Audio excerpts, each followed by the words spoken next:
বাংলাদেশ জিন্দাবাদ। আমাদের মানব প্রেসিডেন্ট জিয়া রহমান জিন্দাবাদ। আমাদের পার্টির চেয়ারম্যান বর্তমান প্রধানমন্ত্রী তারেক রহমান জিন্দাবাদ। আমাদের লক্ষ্মীপুরের মানুষের নেতা বাংলাদেশ জাতীয়তাবাদী দলের এবং বাংলাদেশ বাংলাদেশ সরকারের মাননীয় মানসম্পদ মন্ত্রী জিন্দাবাদ জিন্দাবাদ। আপনাদের সবাই ধন্যবাদ। আমাদের মাঝে উপস্থিত আছেন লক্ষ্মীপুর জেলা জাতীয়তাবাদী ছাত্র দলের সাবেক সভাপতি মোহাম্মদ হাসান মাহমুদ ইব্রাহিম।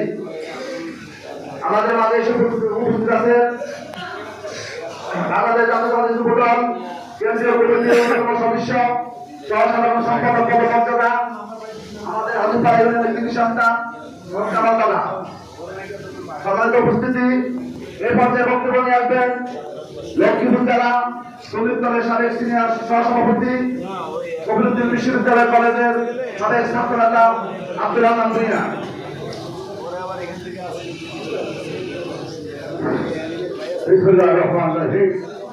উদয়ের সাথে কুসুরিকার বাড়ি ভয় নাই ভয় নাই বিশ্বের করবে দান ভয় নাই ভয় নাই।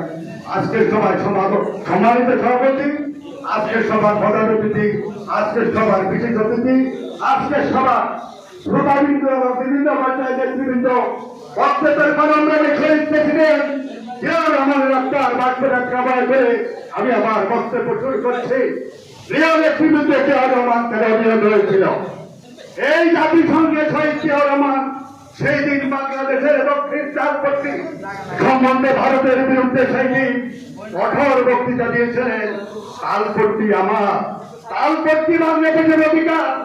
তালপট্টি ভারতীয় সৈনিক বাহিনী যখন দখল করেছিল তখন শহীদ জিয়া রহমান বাংলাদেশের সৈনিকদেরকে তালপট্টিতে প্রেরণ করেছিলেন। সেই দিন থেকে শুরু হয়েছিল ষড়যন্ত্র। প্রিয় উপস্থিতি, শহীদ জিয়া সম্বন্ধে দু চারটি কথা বলে আমি আমার বক্তব্য শেষ করব। শহীদ প্রেসিডেন্ট জিয়া রহমান বাংলাদেশে ক্ষমতায় এসেছিলেন বাংলাদেশের একটা দুঃসময়।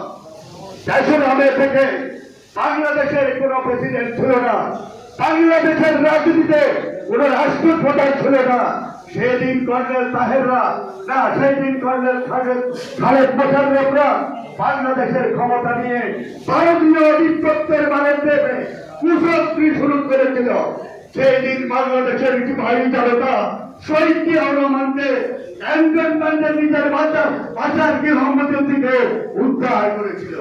শহীদ জিয়া রহমান যখন ক্ষমতায় আসেন বাংলাদেশের মানুষের গণতন্ত্র ফিরিয়ে দিয়েছিলেন, বাংলাদেশের মানুষের বাক স্বাধীনতা ফিরিয়ে দিয়েছিলেন।